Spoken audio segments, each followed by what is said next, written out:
Hey, don't want to subscribe? Don't. Just allow this video to light up a fire in your heart. Because you know what?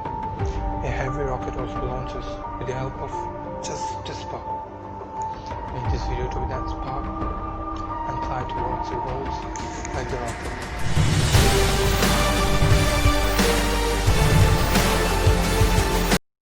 Two things I want to say are, you got to be the hardest workers in the room. And don't fuck the opportunity up. And that you can be anything you want, and you can accomplish anything you want, right? We hear the thing that has worked for me is to remember the hard times. So, and I'm sure you guys all have your processes, and again, I'm going to tell you what's worked for me. So before a big movie comes out, before, back in the days when I was wrestling with WWE, a WrestleMania match, anything big that would happen, I would always take a moment and I'd just remind myself, all right, I was evicted when I was 14. We were kicked off the island. We couldn't live in Hawaii. Had no place to live. A lot of shit happened then when I moved to Nashville. I was arrested multiple times by the time I was 16 years old. I gotta remember that. Keep the hard times in the front of my mind because it allows me to go into these big moments that I've worked my ass off, and you guys have worked your ass off. It allows me to go into these big moments with a different perspective. What it also does for me, and again, this is what works for me. Getting up at 4 o'clock in the morning every day before anybody else and grounding my thought process is in the no one will outwork me.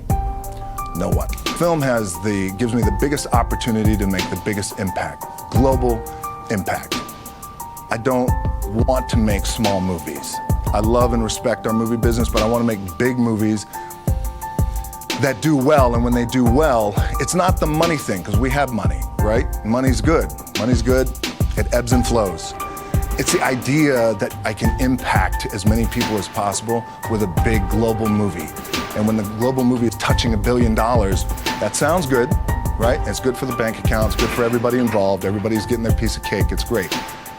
But what that does do, I know I'm impacting people around the world by giving them some good entertainment, making them feel good, leaving the theater, you know, and the thing that the WWE taught me, which I think you guys can take away and it can apply to a little bit of your practice and your business and your gameplay, is WWE taught me to always listen to the people. Always want to listen to the people. I pulled out my wallet, I thought, well, let me see how much money I have. I opened it up, I had a 5, a 1, and change. I'm not fucking around, and well, at least I rounded up to $7.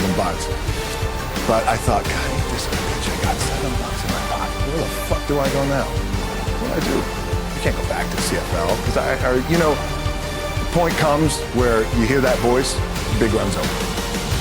You're done, right? So I heard that voice.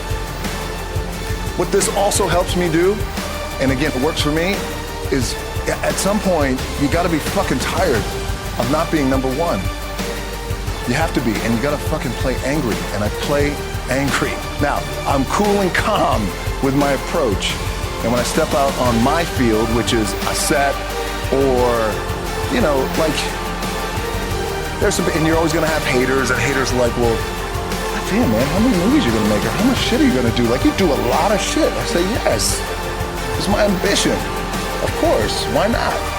I could do it. Yeah, I love what I do.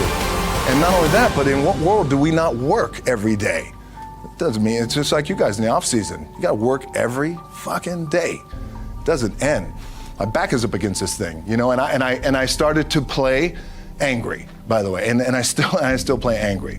My last match, Brock Lesnar, transitioned, and I realized if I had to be great at something, I wanted to be great in this world of Hollywood and movie making and producing and entertainment, I had to commit, and like you guys have to commit. Obviously, you commit to something, commit to the goal. So I quietly retired. 2 years later, I thought, what the fuck did I do with my career? Because my movies were not doing well. I was written off. I was like, it was around 2006, 2007. I was like, God damn. I left, I pulled a Jim Brown. I left when I was on top, like #1 in the wrestling business, and I left. It was a ballsy, gutsy, some call it stupid move, but I had to commit and I had to follow what was in my gut. And at that time, I'll share this with you guys, and Will Smith is my boy. And I sat down at that time with the agency I was with. They said, what do you want to accomplish? I said, I want to accomplish the world. I want the world, and I want Will Smith's career. And I said, and I mean this respectfully because I know he's here at this agency with us, I want to do it bigger and better. There's nothing you can't accomplish. You're going to go on, you're going to become world champions. The key for me, what I think one of the keys is, remember where you came from, keep that shit in the front of your mind, and when shit goes bad, it goes sideways, a lot of shit does, you're getting booed out of the fucking building, or you're coming through this injury, or people are writing you off, oh, you guys ain't gonna fucking make it, you know, any of that shit. You gotta keep it in here. And it really has to, it should drive you. It should. It works for me. It should drive you. You get all the talent in the world. It's all here. It's all here. Everybody's the next best thing. Everybody's the thing. Everybody's the best. It's all here.